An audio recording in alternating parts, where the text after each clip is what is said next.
पिछले पार्ट में लिंसी ने कहा था कि चाहे मुझे इसमें कुछ भी क्यों ना हो जाए लेकिन मैं इसमें जरूर जीतूंगा। जिसके बाद हम देखते हैं कि डुआनी इस बात से काफी हैरान हो गया था, इसीलिए वो भी इसका पूरी तरह से साथ देने के लिए रेडी हो जाता है। और जब होली गार्ड फिर से अपने पावर का यूज करके इसके ऊपर अटैक करने के लिए आता है तब हम देखते हैं कि डुआनी इसके अटैक को रोकने लगा था और फिर कहता है कि मैं इसे तुम्हारे लिए जरूर करूंगा। जिसके बाद हम देखते हैं कि लिंसिन भी इसमें कोई देरी नहीं करता और वो भी अपने पावर को एक्टिवेट करना शुरू कर देता है। लेकिन वहीं दूसरी तरफ हम देखते हैं कि डुआनी की कंडीशन खराब होने लगती है क्योंकि वो होली गार्ड के अटैक को रोकने के लिए ज्यादा कुछ नहीं कर पा रहा था और इसीलिए हम देखते हैं कि वो इसमें बुरे तरीके से इंजर्ड होने लगता है। जिसके बाद हम देखते हैं कि लिंसिन और भी फास्ट तरीके से काम करने लगता है ताकि वो जल्दी से इस पावर को एक्टिवेट कर सके। मगर वहीं हम देखते हैं कि होली गार्ड को इसके बारे में कोई चिंता नहीं होती और फिर वो कहता है कि चाहे तुम अपने पूरे पावर का यूज कर लो लेकिन तुम स्क्रॉल में फॉरबिडन स्पेल का यूज नहीं कर पाओगे। फिर हम देखते हैं कि वो अपने पावर का यूज करके अटैक कर देता है जिसे रोकने के लिए डुआनी कुछ भी नहीं कर पाता और हम देखते हैं कि वो इसमें बहुत बुरे तरीके से इंजर्ड हो जाता है। तब इसे देख होली गार्ड कहता है कि अब ये गेम ओवर हो गया और इसके बाद हम देखते हैं कि वो फिर से लिंसिन के ऊपर अटैक कर देता है। लेकिन इसके बाद भी हम देखते हैं कि डुआनी इतना आसानी से हार मानने वाला नहीं होता, इसीलिए वो लिंसिन को बचाने के लिए खुद उसके सामने आ जाता है और फिर कहता है कि तुम जल्दी से अपने फॉरबिडन स्पेल को एक्टिवेट करो। जिसके बाद हम देखते हैं कि लिंसिन भी इसके लिए पूरी तरह से रेडी हो गया था ताकि वो जितना जल्दी हो सके अपने पावर को एक्टिवेट कर सके। मगर वहीं हम देखते हैं कि होली गार्ड भी रुकने वाला नहीं होता जिसके वजह से डुआनी को इसमें काफी प्रॉब्लम होने लगती है और अब वो होली गार्ड के सामने कमजोर पड़ने लगा था। वहीं दूसरी तरफ हम देखते हैं कि लिंसिन भी इतना आसानी से हार मानने वाला नहीं होता और फिर हम देखते हैं कि वो हाओचेन के साथ में बिताए हुए पलों को याद करने लगता है जहाँ उनके बीच में बहुत जल्दी फ्रेंडशिप हो गई थी। अब इसीलिए हम देखते हैं कि लिंसिन इस बात से काफी गुस्सा हो जाता है और फिर कहता है कि मैं अपने लीडर को जरूर बचाऊंगा। लेकिन वहीं हम देखते हैं कि होली गार्ड भी रुकने वाला नहीं होता, इसीलिए वो अपने और ज्यादा पावर को एक्टिवेट कर लेता है और फिर हम देखते हैं कि उसने इस तरह से इनके ऊपर अटैक कर दिया था। जिसके बाद हम देखते हैं कि डुआनी इसके पावर के सामने कुछ भी नहीं कर पाता और वो इसमें बहुत बुरे तरीके से इंजर्ड हो जाता है। जिसे देख होली गार्ड कहता है कि ये तो बहुत ही बोरिंग है। लेकिन तभी हम देखते हैं कि लिंसिन अपने फॉरबिडन स्पेल को एक्टिवेट करने में कामयाब हो गया था जिसके वजह से वो अब इसमें कोई देरी नहीं करता और हम देखते हैं कि वो तुरंत अपने इस पावर का यूज करके होली गार्ड के ऊपर अटैक कर देता है। जिसके बाद हम देखते हैं कि होली गार्ड भी पीछे हटने वाला नहीं होता और इसीलिए वो भी अपने पावर का यूज करके इसे रोकने के लिए कोशिश करता है। लेकिन इसके बाद हम देखते हैं कि वो इस पावर के सामने कुछ भी नहीं कर पाता, इसीलिए वो इस बात से काफी हैरान हो जाता है और फिर कहता है कि क्या इंसान सच में ऐसा पावर का यूज कर सकते हैं। इसके बाद अनाउंस होता है कि थर्ड फ्लोर का सेकंड लेवल भी कंप्लीट हो गया। लेकिन तभी हम देखते हैं कि लिंसिन की हालत इसमें काफी खराब हो गई थी जिसके वजह से वो वहीं पर बेहोश होने लगता है। तभी उसे ऐसा लगता है कि हाओचेन उसके पास है, इसीलिए वो इससे पूछता है कि कहीं मैंने आपको निराश तो नहीं किया। तब इस पर हाओचेन उससे कहता है कि नहीं। जिसके बाद हम देखते हैं कि लिंसिन इस बात से काफी खुश होता है और फिर वो वहीं पर बेहोश हो जाता है। जिसके बाद हम देखते हैं कि यह असल में हाओचेन नहीं बल्कि हानि होता है और वहीं बाकी लोग भी इनकी हेल्प करने के लिए आने लगते हैं। इसके बाद अनाउंस होता है कि थर्ड फ्लोर कंप्लीट हो गया और इसीलिए क्या तुम फोर्थ फ्लोर को कंटिन्यू करना चाहोगे।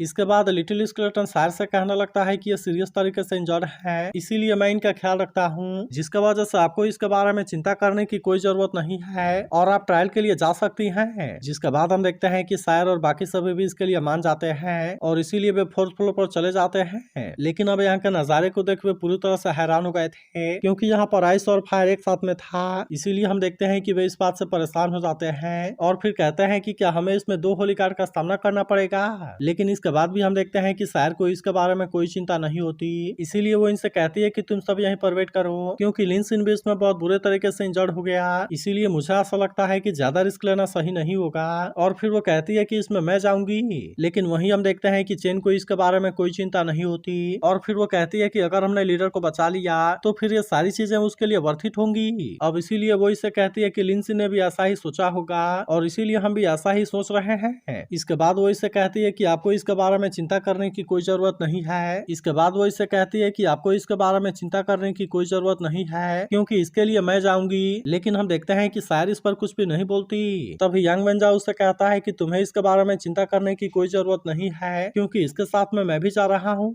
जिसके बाद हम देखते हैं कि शायर भी इसके लिए मान जाती है और फिर कहती है कि तुम अपना ख्याल रखना। जिसके बाद हम देखते हैं कि वे भी इसके लिए मान जाते हैं और यांग वेंजाओ कहने लगता है कि ये वाले होली गार्ड तो पिछले वाले होली गार्ड से भी ज्यादा पावरफुल होंगे। इसके अलावा इस बार तो हमारा सामना 2 होली गार्ड से होगा और इसीलिए वो चेन से कहता है कि हमें इसमें ज्यादा केयरफुल होना पड़ेगा। लेकिन तभी हम देखते हैं कि होली गार्ड 6 और होली गार्ड 5 भी यहाँ पर आ जाते हैं, जो कि अपने पावर का यूज करके इनका सामना करने के लिए रेडी हो गए थे। और हम देखते हैं कि होली गार्ड 6 यांग वेंजाओ के ऊपर अटैक कर देता है, जिसे देख चेन इस बात से परेशान होने लगती है। लेकिन इस पर यांग वेंजाओ कहता है कि मैं पूरी तरह से ठीक हूँ और अब तुम अपने ऊपर ध्यान दो। जिसके बाद हम देखते हैं कि मैकडल इसकी हेल्प करने के लिए रेडी हो गया था और वो अपने पावर का यूज करके होली गार्ड 5 के अटैक को रोक देता है। लेकिन इसके बाद भी हम देखते हैं कि मैकडल का पैर इसमें इंजर्ड हो गया था, इसीलिए चेन इस बात से काफी परेशान हो जाती है और कहती है कि मैकडल ने उसके पावर को तो छुआ भी नहीं, लेकिन इसके बाद भी वो इसमें इंजर्ड हो गया और इसीलिए ऐसा लगता है कि उसकी फायर पावर बिल्कुल भी नॉर्मल नहीं है। लेकिन इसके बाद भी हम देखते हैं कि होली गार्ड 5 इनको इतना आसानी से छोड़ने वाला नहीं होता और इसीलिए वो फिर से इनके ऊपर अटैक करने के लिए आने लगता है। मगर हम देखते हैं कि ये दोनों भी इतना आसानी से हार मानने वाले नहीं होते और इसीलिए वे इनका सामना करने लगते हैं। तभी इसी बीच हम देखते हैं कि आइस पावर की वजह से यांग वेंजाओ की स्वॉर्ड फ्रीज होने लगती है, जिससे देख होली गार्ड 6 उससे कहता है कि अब तुम इसे फील करने के लिए रेडी हो जाओ, क्योंकि मेरी आइस एट्रीब्यूट एक्सट्रीम के क्लोज है। लेकिन इसके बाद भी हम देखते हैं कि यांग वेंजाओ ने इसका अटैक से अपने आप को बचा लिया था, जिसका वजह से वो इसका कुछ नहीं कर पाता। वहीं उधर हम देखते हैं कि होली गार्ड 5 भी चेन के ऊपर अटैक कर रहा होता है, जहाँ चेन इसके सामने ज्यादा कुछ नहीं कर पा रही थी। अब इसीलिए वो यांग वेंजाओ से कहती है कि हम इस तरह से अपना टाइम वेस्ट नहीं कर सकते।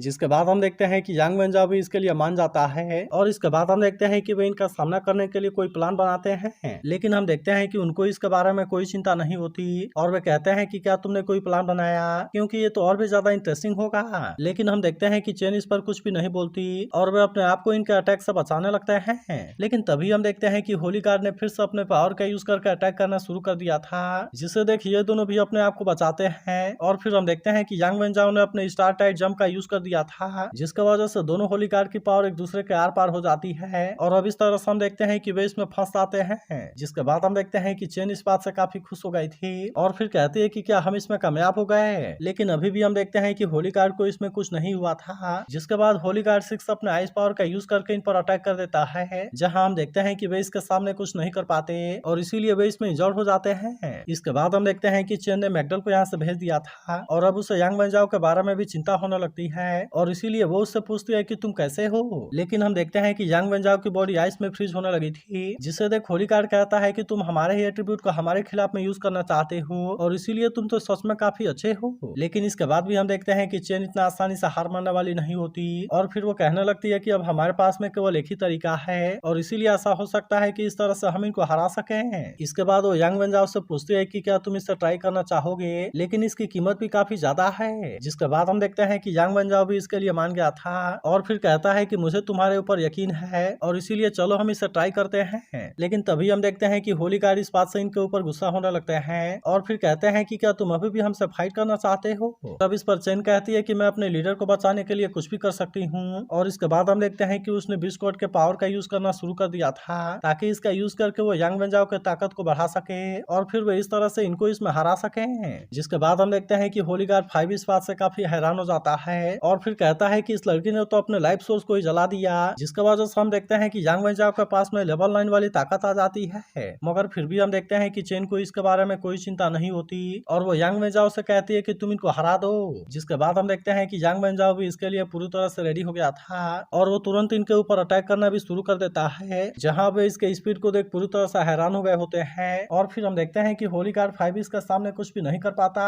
लेकिन इसके बाद भी हम देखते हैं कि वे इतना आसानी से हार मानने वाले नहीं होते और इसीलिए वे फिर से यांग वेंजाओ के ऊपर अटैक करने के लिए जाने लगते हैं। लेकिन इसके बाद भी हम देखते हैं कि चेन को इसके बारे में कोई चिंता नहीं होती, इसीलिए वो फिर से अपने पावर का यूज करके यांग वेंजाओ की ताकत को बढ़ा देती है, जिसका वजह से हम देखते हैं कि यांग वेंजाओ बहुत ज्यादा पावरफुल हो गया था, इसीलिए वो अब इसके बारे में कोई देरी नहीं करता और फिर हम देखते हैं कि वो स्टार एनिहिलेशन का यूज करके इन पर अटैक करने के लिए रेडी हो जाता है। जिसके बाद हम देखते हैं कि होली गार्ड अब इसके सामने कुछ भी नहीं कर पाते और आखिरकार वे इसके पावर में फंसकर हार जाते हैं। लेकिन वहीं अब इसका वजह से हम देखते हैं कि चेन की हालत काफी खराब हो गई थी और फिर वो बेहोश होकर वहां से नीचे गिरने लगती है। जिसके बाद हम देखते हैं कि यांग वेंजाओ ने इसे रोक लिया था और फिर चेन उससे कहने लगती है कि हम अपने लीडर को जरूर बचाएंगे और इसके बाद वो इससे पूछती है कि मैंने सही कहा ना। तब इस पर यांग वेंजाओ उससे कहता है कि हाँ और हम उसे जरूर बचाएंगे। लेकिन तभी हम देखते हैं कि वो भी यहाँ पर बेहोश हो जाता है, जिससे देख बाकी सभी तुरंत इनके पास में आ जाते हैं। तब इसे देख लिटिल स्केलेटन कहता है कि अभी तो केवल 2 ही लेवल पास हुआ, जबकि केवल इसी में ही 4 लोग इंजर्ड होकर बेहोश हो गए। और फिर इसके बाद वो सारे से पूछता है कि क्या आप इसमें में कामयाब हो पाएंगी। तो अगर एक्सप्लेनेशन अच्छी लगी हो तो इस वीडियो को लाइक और इस पर एक कमेंट जरूर कर देना, और अगर आप इसके अगले एपिसोड के लिए एक्साइटेड हो तो इसके बारे में भी जरूर बताना।